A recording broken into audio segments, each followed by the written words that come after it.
يا أيها الذين آمنوا إذا نودي للصلاة من يوم الجمعة فاسعوا إلى ذكر الله وذروا البيع ذلكم خير لكم إن كنتم تعلمون. الحمد لله رب العالمين، والصلاة والسلام على سيدنا وحبيبنا محمد وعلى آله وأصحابه أجمعين. ئیمانداران و خواناسانی زۆر بەڕێز، ژیانی ئەمڕۆ بەگشتی بۆتە سەردەمێکی پڕ لە کێشە و خەمباری و دڵناڕەحەتی. هیچ سەردەمێک وەقەدەر ئێستا کێشەی نێوان هاوسەران زۆر نەبووە کە دادگاکان و دادوەر و پارێزەر و ئەوانەی بواری کەسیەتی چەندە ناڵێنن بەدەست ئەو هەموو جیابوونەوەی کە ڕۆژانە بەداخەوە هەیە دوای تەمەنێکی زۆر لە ژیانی هاوسەری ئەو هاوسەرگیریە هەرەس دێنێ. ئەمە نەک خەفەتە بۆ دوو کەس، دوو بنەماڵە، ئەو هەموو منداڵە تووشی خەم و ناڕەحەتی دەرونی دەکا. کێشەی نەبوونی ئەم خەڵکە ئێستا خەریکە کۆمەڵگەی ئێمە دەبێتە دوو چین، چینێکی زۆر زۆر دەوڵەمەند، چینی ناوەڕاست خەریکە نامێنێ، ئەوەی تریشی ڕێک بە پێچەوانەوە، هەر ئەوەی ڕۆژانە فریای بژێوی ژیان بە زەحمەت دەکەوێت. کێشەی دانەمەزراندنی ئەم هەموو گەنجەمان، هەر ئەو کەسانی وەکو جەنابتان کە زیاتر لە کوڕێک لە کچێکت هەیە چەند منداڵێکت زانکۆی تەواو کردووە، بە تایبەت ئەگەر لە شارەکەی خۆتانێ خوێند بێ، نەهات بێتەوە ماڵی خۆت، دایک و باوک بە کولەمەرگی پێی گەیاندووە، دڵی خۆش بووە کوڕەکەی کچەکەی بڕوانامەیەکی باڵا وەرگرێ، دواتر بەڵکو و یارمەتی دەری ژیانیان بێ. ئێستا بڕوانامەکەی لە ماڵەوە هەڵواسیوە، بەڵام هەر ئەبێ دایک و باوکەکە مەسرەفی بکات، چونکە نە لە حکومەتدا دەمەزرێ، نە دەستگا ئەهلیەکان ئەوەندە زۆرن. ئەم لێشاوی گەنجەی کە بە چقڕ بەسەری و نەهامەتێک خوێندوویەتی بە ئومێد بۆ خوێندەواری بیحەسێنێتەوە، خەریکە سار دەبێتەوە. ئەمە هەموو خەمی بۆ هەمووانمان دروست کردووە. خەمی کەسانێکی بێ منداڵ کە هەموو ڕۆژێ چاو بە فرمێسکن بۆ بوونی منداڵێک، بە پێچەوانەشەوە کەسانێک هەن لە کۆمەڵگادا منداڵی زۆریان هەیە بەڵام لاسارن، بەڵام منداڵانێکی لاسارن. ئەم منداڵە لاسارانە ژیانیان لێتاڵ کردووە. کەسانێکیشمان هەن بەدەست نەخۆشیەوە دەناڵێنن، نەک نەخۆشەکە، تەواوی کەسوکارەکەشی ماڵی هەمووی ڕۆی بەهۆی دکتۆری بێویژدان لەگەڵ ڕێزم بۆ چاکەکان، بەهۆی ئەو بازرگانی لەسەر نەخۆشەکانی ئەم وڵاتە دەکرێت. کەسانێکیش هەن بمبورن ئەو وشەیە ئەگەر لەناو دوو کەوانەدا بڵێم پیان دەڵێن قەیرەکان، بەڵام جوانترە بڵێ تەمەن هەڵکشاوەکان. ئەوانەی تەمەنێکیان وا هەڵکشا، وا خەریکە لە چلەکانی تەمەن نزیک دەبنەوە، بە تایبەت بۆ چینی خاتون و خوشکان کە هاوسەرگیریان بۆ نەکراوە. هەموو ڕۆژە بەوەی نییە بە حیا و حورمەتە کچی ئێمە لە ناخەوە خەفەت دەخوا. و هەروەها باوکو دایکی بەڕێزی وەکو جەنابتان، برای دڵسۆزی خەمخۆر هەموو ڕۆژێ خەفەت دەخوا بەوەی کە کچەکەیان هێشتا لەسەر ماڵ ماوەتەوە، نەبوو بە خاوەنی هاوسەر و منداڵی خۆی. ئەمانە هەموو خەمی ئەم کۆمەڵگەیان و باوەڕ ناکەم کەسمان لێ بەدەربین. بەڵام ئایا خەفەتەکان هەر بیان خۆینەوە نا ئەوان ئێمە دەخۆن؟ وتاری ئەم جومعەمان با چیتر خەفەت نەخۆین. ئەی چی بکەین؟ با پشت بە خوای پەروەردگار ببەستین، با بچینە خزمەت یەکێک لە پێغەمبەرانی پایەبەرزی خوای پەروەردگار کە ئیبراهیم عەلەیهی السەلام. ئیبراهیم دوو دەرسمان پێ دەڵێ لە قورئاندا. یەکەم پێمان دەڵێ کەس لە ژیانە بێگرفت نییە، وانەزانی کە تۆ ئەهلی مزگەوتی، ئەهلی جومعە و جەماعەتی، نابێت لە ژیانە کێشەت هەبێ. زۆر کەس هەیە ڕۆژانە وا لە دین حاڵی بووە، ئەڵێ مامۆستا نوێژ دەکەم، ئەهلی قورئان و ڕۆژ و نوێژ و ئەوانەم، بەڵام گرفتم زۆرە. کاکە دەدبێ خۆ لە پێغەمبەر ئیبراهیم نەعوذ بالله گەورەتر نی، هەر حەدمان نییە بەو بین. کەچی ئێستا بۆت باس دەکەم ئەو مصیبەتانەی بەسەر ئەو هاتوون، تۆ هەر هیچت بەسەر نەهاتووە. دووەم ژیاننامەی پێغەمبەر ئیبراهیم سەلامی خوای لەسەر بێ پێمان دەڵێ هیچ کەس لە ژیانە بەقەدەر ئیبراهیم لێ قەوماو نەبووە. کە ئەوەندە پێغەمبەرێکی پایابەرزی خۆشەویستی خواش بووە. لێ قەوماویەکانی هەشدانن لەم وتارەدا چواریان ئاماژە پێ دەکەم. یەکەمیان توشبوون بە باوکێکی نەفامی دڵڕەق. ئینسان کە گەنج و لاوێکە چاو دەکاتەوە هیچ شتێک بەقەدەر باوک پاڵپژ نییە بۆ ئەولاد. هەتا باوکت نەمرێ خوا ڕەحم بە باوکمان بکە، ئینسان هەز بە بێنازی ناکە. باوک ئەگەر کرێکارێک بێ حەماڵێک بێ لە لای تۆ پاشایەکە، باوک پشت و پەنایە بۆ کوڕێکی تازەلاو کە پێدەگا.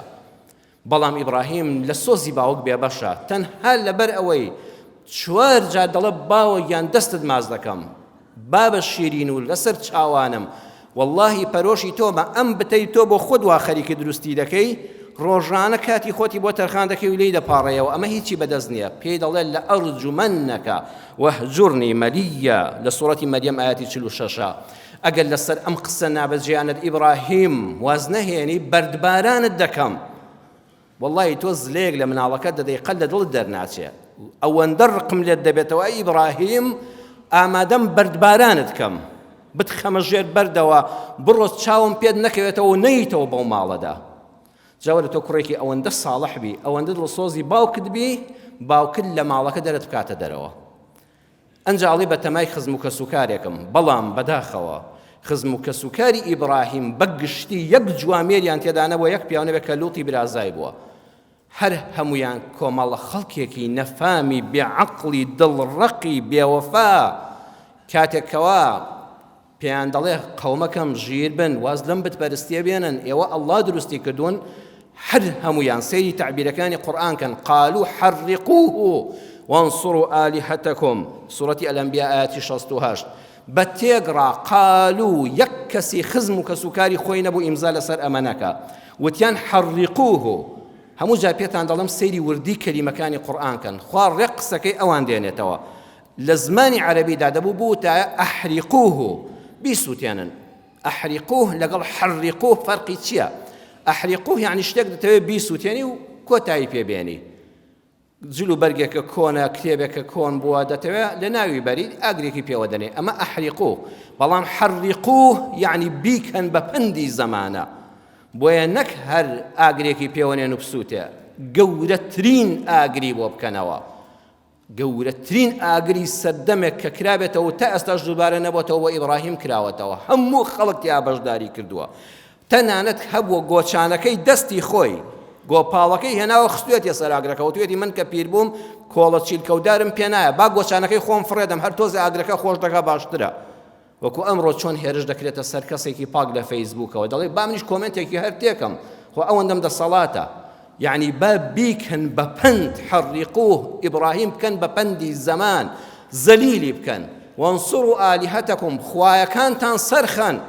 سبحان الله، لەم کاڵفامیە ئەوە بەرەکەتی ئیسلامە کە من و تۆ وا ناڵێین. پەرستراو ئەبێت دیفاع لەو کەسانە بکە کە دەیپەرستن، دەسەڵاتداری باڵا ئەبێ خەمی شوێنکەوتوانی بێ. ئەم قەومە نەفامە بتپەرستە ئەڵێن خوایەکانتان سەرخەن. جا خوایەک ئەگەر بە تەمای خەڵکی بێ سەریخە، ئەبێت چ خوایەک بێ، ئەو داماو بێ بیشکێنن، ئەبێ خەڵک پشتیوانی لەو بتە بکە. جا بتەکانی ئەمڕۆژ هەمان بتەکانی زمانی ئیبراهیمن، بە تەمان خەڵک دیفاعیان لێ بکە. سەرۆکەگە سەرۆک بێ سەرکردە سەرکردە بێ، ئەبێ ئەو دیفاع لە من بکە، نەک من خۆم بکەم بە قوربانی ئەو. هەمان تەمسیلەکەی زمانی ئیبراهیمە و بەسەرماندا دووبارە دەبێتەوە. کەواتە لێدانی خزم لە تۆ گەورەترین موسیبەتە. نەڵێ خزمەکانم خراپن، هی ئیبراهیم هەر سووتاندیان. ئەگەر باوکت نەبوو، خزمی خراپت هەبوو، بە تەمای حکومەتێک کە باوکی میلەتە، پاشا و دەسەڵاتداری وەخت دڵسۆزتە، پەنای بۆ دەبەی. بەڵام ئیبراهیم موسیبەتی سێمی ئەوەیە، پاشای وڵات کە نەمرودە و دەسەڵاتی هەرە بەهێزی هەیە، نەک خۆی بە ڕەفیقی خەڵک نازانێ، ئەڵێ خۆم هەر خوام، ئەنا ئوحی و ئومید. لە سوڕەتی ئەلبەقەرە ئاەتی 258 دەفەرمێ، وتی من ژیان دەبەخشم و دەژمرێنم، شێم حەز لێ بێ دەژیا، شێم حەز لێ بێ لە سجنا دەیڕزێنم و دار دەکەم بە ڕوحیا دەیمرێنم. من هەر خوای سەر زەویم، خوای هەمووتانم. هیچ وڵاتێک ژیان تێیدا ناڕەحەتتر نییە لەو وڵاتی کە دیکتاتۆریەتە، کە بدەسەڵاتی وڵات، پاشای وڵات، ڕئیسی وڵات خۆی بە ڕەفیقی میلەت نازانێ، خۆی زۆر لەسەر خەڵکەوە بە خۆی خەڵک دەزانێ، بە خاوەنی نان و پێگە و نانی خەڵک دەزانێ. ئیبراهیم لە وڵاتێکا دەژیا کە ئەمەش عەقڵی پاشاکەیەتی کە خۆی بەخوا دەزانێ. بۆیە عێراقی بەجێهێش 5 جار ئاوارە بوو چۆ وڵاتی شام لەوێ سەی دەکات خەڵک لە زیاتی بتپەرستی ڕۆژ و مانگ دەپەرستن بەخوا ئەوێشی بەجێهێشت چۆ وڵاتی حێران دواتر چوە میسر وتی باوکو لەوێ ئیسراحەت بکەم وەرە لەم سەرزەویەدا 2 کەسی لەگەڵا ئیماندار ژنەکەی خۆی سارا خاتون لوتی برازای هیچ کەسێکە ئیمانی پێی نەهێنا دەربەدەر و ئاوارە و بێکەس و کار تۆ مصیبەتی وال لێ قەوماوە کە ئێستا ئاوا چۆکت داداوە قەد وەکو ئیبراهیم 1 لەسەر 1000مان لێن بەسەر نهاتووە بەڵام مصیبەتی هەرە گەورە ئەمجا لە ئاوارەی میسرا دەست پێ دەکا لەوێ لە جیاتی هەناسەیەک بدا و تۆزە بحەسێتەوە ئەوانەی کەوا چاودێر و جواسوسی پاشای میسرن چاو وردەکەنەوە پاشایەک دوول لە ڕووی جەنابتان داوێن پیس و ئارەزوو پەرست ڕۆژانە بەس خەریکی ئەوەیە بە دووی ناموسی خەڵکەوەیە چێژنەکەی کچەکەی خوشکەکەی جوانە و بیبا بۆ خۆی دەسەڵاتێکی هەرە بەهێزی عەسکەرتاریشی هەیە جاسووسەکان ئەڵێن قوربان کابرایەکی ئاوارە هاتووە ژنێکی لەگەڵایە تازە پێدەگا عمری لەوانەیە 30 بۆ 40 ساڵ ببێ هیچ کەسێک جوانی وای نەبینیوە کە لە صحیحی مسلمە هاتووە پێغەمبەر صلی الله عليه وسلم دەفەرمێ یوسف پێغەمبەر سەلامی خوای لەسەر بێ نیوەی جوانی خەڵکی ئەم سەرزەویە بە یوسف بەخشراوە جەماڵی یوسف دەی سارا نەنکی یوسفە ئەویش لە ئافرەتانە نیوەی جوانی هەموو ژنانی دنیا بەخشراوە بە خێزانی ئیبراهیم سەلامی خوای لەسەر بێ کاتێک کە پاشا ئەمە دەزانێت دەست بەجێ ئیبراهیم و ژنەکەی دەستگیر دەکرێن جیان دەکەنەوە ئیبراهیم لە ئاخر جیابوونەوەدا بە خێزانی دەڵێ ئەگەر وتیان چیتە بڵێ خوشکمە بڵێ من خوشکی ئەوم مەڵێ خێزانم ئەمەش لە ژیری ئیبراهیم دەردەخا بەڵکو ئەگەر بزانێ ئەمە مێردێتی یەکسەر ئیبراهیم دەکوژن با بمێنن چونکە لە صحیحی بوخاریدا هاتووە دەفەرمێ وتی سارا خاتونی هاوسەرم لەم سەرزەویەدا کە ئێستا وڵاتی میسرە لوتیش چۆ بۆ شارێکی تر یەک کەس بەتاخ و تەنها ئەڵڵا ناناسێ من و تۆ نەبێ بەڵ ئەم دوو ئیماندارە ماوینەوە لەسەر زەویدا با لە یەکدا نبڕین و بەڵکو پاشا من غیرەم لێ نەکا کە بڵێ هاوسەرێتی نەمکوژێ بڵێ برامە ئەوە بەڕاستی لە ئاگرا بەهێز و سووتێنەرەکەی کە خوا ڕزگاری کرد ئەم ئاگریان بەهێزتر بوو هیچ شتێک پەنا بەخوا لەوە بۆ پیاوی بەغیرەت قورستر نییە کە تۆمەتێک بە خێزانی بکرێ جاوەرە تۆ خێزانەکەت پاشایەکی داوێن پیسی بێ ئەخلاق داگیری بکە و بەهێزی عەسکەری بیبە ئەبێ ئیبراهیم لە سجنە چەند ناڕەحەت بوو بێ بیهەنە بەر چاوی خۆت ئەم مصیبەتە لە هەموو مصیبەتێک گەورەترە بەڵام ئەم هەر دەڵێ لا ئیلاهە ئیلا الله خوا قەت پشتگوێی ناخا ئەو خوای لە ئاگر بە سەلامەتی هێنایە دەرەوە کاتێ پاشا دەچێ بۆ لای سارا خاتون یەکسەر دەستەکانی ئیفلیس دەبن قاچەکانی لێک داڵێنە دۆکەوێتە سەر زەوی ئەڵێ ئامەن دوعام بۆ بکە گردنم ئازاکە وازل لێ دێنم 3 جار بەم شێوەیە دوای دڵێ لێم دوور خەنەوە ئەم ژنە بەرنە دەرەوە ئەمە لە ناوم دەبا خۆی گەورە فریایان دەکەی و ڕزگاری دەکا چوار مصیبەتی هەرە گەورە کە چواری تریش ماون بۆ وتاری داهاتوو ئینشاء الله پێمان دەڵێ ئیبراهیم بەرامبەر بەم مصیبەتە گەورانە بەچی خۆی ڕاگرت بلا إله إلا الله ده سورة الشعراء آيات حفتة وحوتة ده فرمي إبراهيم وتي فإنهم عدو لي إلا رب العالمين همو أوبتو صنمو پشتو پنانيك خلق بتماي خير ليان من نكهر پشتيان پنا بستم أوانا هدوش من إلا رب العالمين نبي إلا پروردگاري جهانيان نبي فإنهم عدو لي يعني لا إله إلا رب العالمين يعني إلا الله لا إله إلا الله كي منو تويا أم لا إله إلا الله يا واليدك لخم رزقار الدبي جنابي شد أمرك عرضم كردن حر يشق لإيما بخوا خميكي أم دنياي بكولا وبوا خمج ناخد دخوا نخير ما هي الله بسر خمكان الظالبة بلا إله إلا الله بينشد بكل برنامج جيان الدا اترتشيرو دا بارو بدا قد خوا زليل الناكا والله وكو إبراهيم روشقارد قجد بي يكم خال الصلاة في وقتها دايما أقل نويج كانت به هشتاق لنويج خوشترنيا والله نويج روح دا أسودة دكا أقر دتويت درونت أسودة به لكاتي خمباري دا دز نويجك هوقرا برو نويج بكا بنويج درونت آرام دبي يا ربي خوايا خمكانم سبارد بتو كتو لخمكاني من قورتري دواميان بر الوالدين أقر دتويت مالكت بربركت به آقاد لدلي دايكو باوكت به ئەگەم مردوون دوعاوی خێر و خێراتیان بۆ بکە کارێک بکە خەڵک بڵێ یا ڕەبی ڕەحمەت لە دایک و باوکت بێ ئەوە بکە والله هەر کەسێک بە دڵ دایک و باوکی لێ ڕازی بن خوا بەرەکەت دەخاتە ماڵیەوە. سێمیان بۆ ئەوەی ئەم کۆمەڵگایە کە هەمومان ئێستا ناڕازین لە حکومات لە دەسەڵات لە کۆمەڵگا هەموو ژیانمان ترس و قەلەقیە، ئەگەر دەتەوێت کۆمەڵگامان چاک بێ خاڵی سێیەم المەطعم الحەلال، با ئەو پاروەنانەی کە دەیخۆین حەڵاڵ بێ. بەڕێزان نانی حەڵاڵ هەر ئەوە نییە تۆ گۆشتی بەراز نەخۆی، تۆ نانی پیس بخۆی. نانی حەڵاڵ یعنی ئەو کارەی کە دەیکەی با بەرهەمەکەت حەڵاڵ بێ. وەڵی هەر یەکێک لە ئێمە ئەم خاڵی سێمە جێبەجێکە کۆمەڵگا بەگشتی ئیسراحەت دەکا. من جەنابەت بەڕێستان هەر کەسێکی تر کە ئەم وتارە دەبینێ کۆمەڵگاکەمان ئەو کارەی کە دەیکەین حەقی خۆی پێ بدەین، ئەو پارەی وەری دەگرین حەڵاڵ بێ بۆ سەر سفرەکەمان، بڕواتان هەبێ هەموو کێشەکانمان چارەسەر دەبن. هەمومان بەرپرسیارین لەبەرەوەی ئەو نانەی دەیخۆین حەقی خۆیمان پێ نەداوە. کاتی خۆی لە ساڵی 1949دا لە وڵاتی لوبنان ڕیاض الصلح سەرۆکوەزیران بوو. کابرایەکی باش و شارەزا بە ناوی بەهیج تەقیەدینی هێنا کردی بە وەزیری کوشت و کاڵ. بەهیج تەقیەدین یەکەم جار بوو پۆستی حکومی وەرگرێ، پیاوێکی خوێندەوار و زانا و شارەزا و لە بنەماڵەیەکی ناودار بوو. ئەم بەهیج تەقیەدینە وەزیری کوشت و کاڵ برایەکی هەبوو ناوی سەعید تەقیەدین بوو، کابرایەکی ئەدیب و ڕۆشنبیر بوو. لە کاتێکە کە بوو بە وەزیر شەوەکەی نامەیەکی بۆ براکەی نووسی، وتی برا شیرینەکەم یەکەم جارە لە بنەماڵەی ئێمەدا کەسێ پۆستی حکومەت وەرگرێ، تۆ جێی شانازی بنەماڵەکەمانی ئومێدی تەمەندرێژی و سەرکەوتنت لە کارەکەتا بۆ دەخوازم، خۆی گەورە پشت و پەنات بێ، بەڵام برا شیرینەکەم با یەک شتت بەبیر بخەمەوە، ئەمە زۆر گرنگە، زۆر سەرنجی منی ڕاکێشە. وتی برا شیرینەکەم بە هیچ لەبیرتە کاتێک کە من و تۆ منداڵ بووین، ئێمە دوو برا بووین، شەوانە دەچوین بۆ لای باوکمان لەسەر جێگاکەی ڕابکشین و باوکم ڕۆژانە ماندوو بوو بە کرێکاری ئێمەی بەخێو کرد، بەڵام باوکم هەموو جاری بوو بێنم بۆنی دەستان کەم بزانم دەستان جوان شتووە پێش خەوتن، بزانم دەستان بۆنی گۆشت و خواردن و چەوری لێ نایە، بۆنی دەستمانی دەکرد ئەم جادەی هێژ لە لای باوکمانەوە بخەوین. برا شیرینەکەم ئێستا باوکمان مردووە و وا لەژێر دارێکا گۆڕەکەی لێ ڕاکشاوە. ئەم ژیانە کورتەی دنیا وریابە قیامەت لەبیر نەباتەوە، وریا بە ئەم پۆستەی کە لە حکومەتا وەرگرتووە سەروەت و سامانی کوشت و کاڵی ئەم وڵاتە دێت بە ئیمزای تۆ دێ و دەڕوا. تکال لێ دەکەم برا شیرینەکەم با بۆنی دەستەکانت پاک بێ کاتێک کە چوویتەوە بۆ لای باوکم، با بۆنی حرام لە دەستت نایە، زۆر گرنگە. هەموو ڕۆژی ئێوارن کە چوویتەوە لە وەزارەت بۆنی دەستت بکە بزانە بۆنی خیانەتی لێ نایە، بزانە بۆنی ماڵی میلەتی لێ نایە. جا قسەیەکی جوانی وتوتی ئین لەم یەکن هوناکە ئەبوون فەهوناکە ڕەبون، وەڵڵاهی ئەگەر باوکمان نەماوە خۆ ڕەب ماوە. جاران لە ترسی باوکمان بۆی دڵی باوکمان عاجز نەبێت ئێمە دەستەکانمان خاوێن بوو، باوکمان بێڵێ لە تەنیشتەوە بخەویم بچینە سەر جێگاکەی. خۆ ئەگەر باوکمان نییە ئێستا فەهوناکە ڕەبون، خۆ ئەڵڵای پەروەردگار هەیە،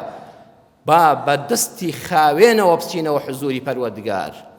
بەخوا کۆمەڵگا بەس بەوە چاک دەبێ هەر یەکە لە ئێمە بۆنی دەستی خۆی بکە. بۆنی دەستەکان کۆمەڵگایان بۆگان کردووە و ناڕەحەتیەکانیش کە باسم کردن لە سەرەتای وتارەوە بەسەرم کۆمەڵگایان داهێناوە. بەخوا بەداخەوە خەڵکی وا هەیە بۆنی دەستی بۆنی خوێنی لێدێ، ئەوەندە خوێنی خەڵکی ڕشتووە لە ژیانیا بەنانی چەکداری و پیاوکوژی ژیاوە. یا ڕەبی خوای ڕەحممان پێ بکەیت دەستمان لە قیامەتە بۆنی خوێنی لێ نەیە، زۆر خەتەرە. خەڵکانێک هەیە دەستیان بۆنی ماڵی خەڵکی لێدێ، لە نووسینگەی زەوی و زارێکەوە لە ئۆتۆمبیل فرۆشتنێکەوە بۆ ئەو کەسانی کە لە دایرەیەکان و بەخوا و معاشەش وەری دەگرێ، یەک لە سەدەی ئەوەشی قابل نییە، چونکە ئیمزایەکیشە بۆ هاوڵاتیەکە بە جوانی و بە دڵخۆشیەوە نایکا، جا هەر پۆستێکت هەیە. ئەمە ماڵی میلەتە دێتە ماڵتەوە، بزانت دەستەکانت بۆنی ماڵی میلەتیان لێ نایە، بزانە ئەو پارەی وەرەگرتووە تخوا وجدانت پێی ئارامە و حەڵاڵە. کەسانێک هەن دەستەکانیان بۆنی هەناسەی خەڵکی لێدێ، ئەوەندەیان ئاخ کردو بە دڵی خەڵکە، ئەوەندەیان فرمێسک لە چاوی خەڵک هێناوە، ئەم دەستانە بۆنی حەسرەتی خەڵکیان لێدێ. بزانە تۆ وای ئەوەندە بۆنی کڕوزانەوەی خەڵکت بەسەرادێ لە قیامەتە، بۆنێکی دەستەکانت بکە ئەزیزەکەم. کەسانێک هەن خیانەتیان بۆنی خیانەتیان لێدێ، کابرا بەیانی دەڕواتە دەرەوە ژن لە ماڵەوە فەقیرە خەریکی منداڵ بەخێوکردنە کاکم لەولاوە خەریکی خیانەتی هاوسەریە، بە پێچەوانەشەوە پیاوێک هەموو جوهدی خۆی دەخاتە کار پاروێک نەمبەرێتەوە، خاتون لەولاوە لە ڕێی فەیسبوکەوە عەلاقەدا دەنێ و مێردەکەشی بەکوش دەدا. ئەم دەستانە بۆنی خیانەتیان لێدێ پەنا بەخوا، بەخوا قێز دەکەیەوە نانی بەدەست خۆی. بۆنی خیانەت، خیانەتی هاوسەری، بۆنی خیانەتی هاوڕێیەتی، کابرا هاوڕێیەتی دڵی خۆی بۆ دەکاتەوە کەچی لەولاو ئابڕووی دەبا ئەم دەستانی تۆ بۆنی خیانەتی هاوڕێیەتیان لێدێ کەسانێک هەن بۆنی خیانەتی نیشتیمان و گەل و نەتەوایان لێدێ ئەم دەستەی ڕۆژانە خەریکی فرۆشتنی ئەم نیشتیمانە بۆ خیانەت بەم گەل و نەتەوەیە بووە کەسانێکن لە سەرکردەکان لە بنکردەکان بۆنی دەستە بۆگەنەکانیان جا خەڵک نازانم چۆن بێزی دێ ئەو دەستە پیسانە ماچکە چۆن دێ بێزی دێ تەوقەیان لەگەڵا بکە چۆن بێزت دێ سێڵفی لەگەڵ ئەوانەدا بگری هەیداماو کە ئەو دەستە بۆگەنە بۆنی خیانەتی لەگەل و نیشتیمانەکە لێدێ ئەوانە لەوەتی هەن پیاوی ئەم لاولا بوون هەیداوە شەی ئەو کەسێک کە بەوە دڵخۆشی ڕسمێک لەگەڵ فڵانە هەبێ ئەو دەستە پیسە هەر دەبێت دەستت بە سابوونیش دوای بۆگەنەکەی لێ نابێتەوە چونکە خیانەت لە نیشتیمان گەورەترین خیانەتە لە مێژووی مرۆڤایەتیدا کەسانێک هەن دەستیان بۆنی دووکەڵی کافتریاکانی لێدێ بۆنی ئەو نێرگە لە خانانەی لێدێ جا کابرا بە حساب دەوڵەمەندا بینایەکی دووسێ قاتی کردوەتەوە شەوانە سەیری ئەم شارانەی کوردستان کە ئەم دووکەڵە دێتە دەرەوە ئەو هەموو گەنجە داماوە لەوێدا خەریکی سنگ وێرانکردنی خۆیەتی ئەو کەسەی نێرگەلەکەی هێناوە ئەوەی خەڵوزەکەی دێنێ ئەوەی جگەرە دێنێتە ئەم وڵاتەوە ئەوەی بازرگانی جگەرەیە ئەوەی نێرگەلە خانە و کافتریای هەیە وەڵڵاهی دەستت بۆنی دووکەڵی سنگی خەڵکی لێدێ چۆن نانت پێدەخورێ هاتسەی دەستت دەکە یەک تۆز بۆن دووکەڵی پێوێتی دەیشۆی کاکە بڕۆ تۆبە بکە واز بێنە دەستەکانت خاوێنکەوە دەستت بۆنی دووکەڵی لێدێ دەستت بۆنی عەرەقی پیسی لێدێ ئەو کەسەی عەرەقخانە دادەنێ ئەو کەسەی هاوکاری دەبی و بۆی دەکەیتەوە بەڕێزان با دەستەکانمان خاوێنکەینەوە ئەگە خوا دەکا سەیرێکی خۆت کە ئێستا خۆت چەک دەناسی هەر یەکی لە ئێمە خوا دەمان ناسێ و خۆمان دەناسین ئەگە دەستت پاکە و بۆگەنی لێ نایە هیچ خەمێکی دنیان نەبێ کورە چی دەبێ با بێ ئەلحەمدولیلا کە چوومەوە دیوانی خوای گەورە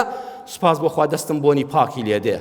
دەستم بۆنی دەستنوێژ و مزگەوتی لێدێ دەستم بۆنی تەسبیحاتی پەروەردگاری لێدێ دەستم بۆنی برایەتی لێدێ کە دەستم خسپێتە دەستی هەر کەسێکەوە قەت خیانەتم لێ نەکردووە دڵ و لەپی دەستم وەک یەک پاک بووە وەڵڵاهی بەس ئاوا بژی خەمی هیچی تری ژیانن نەبێ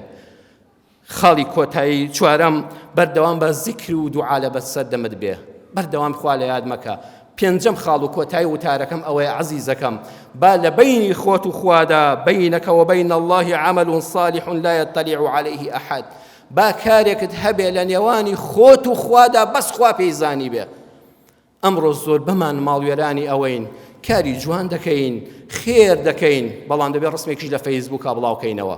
بەڵام ئەبێ خەڵک بزانێ مامۆستا فڵان کەس زەموو تاریخ خوێندوێتەوە ئەگەر لایک و کۆمنتم بۆ نیا دڵگران دەبم حی بەداخەوە فڵان کەس ئەبێ ناوی خۆی و باب و باپیر و حەوت پشت و ڕسمەکەشی لەسەر نارەی مزگەوت هەبێ بۆی عالم بزانێ ئەو مزگەوتە فڵان کەس دروستی کردووە ئەوە من وەڵا ئەوەندە پارەم بەخشی بووە فڵان دەستگایە و فڵان هەتیوم بەخێو کرد دوای هەتای حیای بەری با لە بەینی خۆت و خوادا کارێک هەبێ با عیبادەتێکت هەبێ وەڵڵاهی ژنەکەت پێی نەزانێ با منداڵەکانت پێی نەزانن کە ڕۆژانە ئەم زیکرەت هەیە ئەم تەسبیحاتت هەیە ئەم شەو نوێژت هەیە پیای وا هەبووە لە سەلەفی ساڵح 20 دانە ساڵ وەڵڵاهی دووشەمە و پێنجشەممە بە ڕۆژوو بۆ نیوەڕۆن بەناوی ئیشەوە نەچۆتەوە لە کۆتایی تەمەنا لێ ئاشکرا بووە خەڵک پێیان زانیوە ژنەکەی نەیزانیوە بە ڕۆژووە ئێستا من تۆ ڕۆژوێک بگرینە بێ هەموو عالەم بزانێ دەچی هەر مەدیسێکەوە کاکە لەخوا بەزای بە ڕۆژوین ڕۆژی سونە شەو نوێژ لێگەڕێ با بەس بینی خۆت و خوا بێ ئەگە خێر و خێراتێکت هەیە چەند جوانە منداڵێکی یەتیمی نازداری بێ باوک بەخێوکەی بەس ئەڵڵا بزانێ تەنانەت منداڵەکانی خۆت نەزانن ئەم منداڵە بێ باوکە لەسەر پارەکانی تۆ لەسەر قاچی خۆی وەستا ئەو ئافرەتە ڕووسورە تۆ مانگانە یارمەتی دەدەی و هیچ بەشەرێکی خوا پێت نەزانێ با ئەمە لە بینی خۆت و خوادا هەبێت لە تنگانەدا بڵێ خوایە بەو چاکەی بەس بینی من و تۆیە فریام کەوی وەڵڵاهی دڵنیا بەخوا دەرگال لێ دەکاتەوە یا ڕەبی خوا دەرگای ڕەحمەتی خۆتمان لێ بکەیەوە یا ڕەبی خوای پەروەردگار دەستەکانمان بە پاکی هاتینە سەر زەوی خوایە ئاوە بە پاکی بینەوە حزوری تۆ مافی هیچ بەشەرێکی خوامان لەسەر نەبێ یا ڕەب یا ڕەبی خوایە گردنی خەڵک ئازابێ لەوەی کە حەقیان خواردبین یا ڕەبی خوایە دڵی خەڵکیش نەرم کەی ئەگە ستەمێکمان کردبێ خەڵک گردنمان ئازاکە ژیانی لێبوردەیی و تەبایی بخێنێوە میلەتەکەمانەوە چاکانمان چاکترکەی خراپەکانمان هیدایەت بدەی یا ئەڵڵا شیفای نەخۆشەکانمان بۆ بنێری یا ئەڵڵا شیفای هەموو نەخۆشەکانمان بۆ بنێری ڕەحم بە حاڵی دڵخەم بەخەمەکانمان بکەی دەرگای خێر لەسەر کوڕکچە گەنجەکانمان بکەیتەوە یا ڕەبی خوای ئەوانەی لە گرتوخانەکاندان خوای ڕزگاریان کەی یا ڕەبی خوا ئەو براو خوشکانەمان کە ئێستا لەژێر تۆپ و تارە و قەسفدان یا ڕەبی خوا ئاوێکی بەڕەحمەت بکەی بەو ئاگری فیتنەیەدا مسلمانان سەلامەت کەی کوردستانەکەی ئێمەش خوایە سەلامەت کەی خوایە تووشی دەربەدەری و ئاوارەی و خراپیمان نەکەی آمین آمین والحمد لله رب العالمين. يا أيها الذين آمنوا إذا نودي للصلاة من يوم الجمعة فاسعوا إلى ذكر الله وذروا البيع ذلكم خير لكم إن كنتم تعلمون.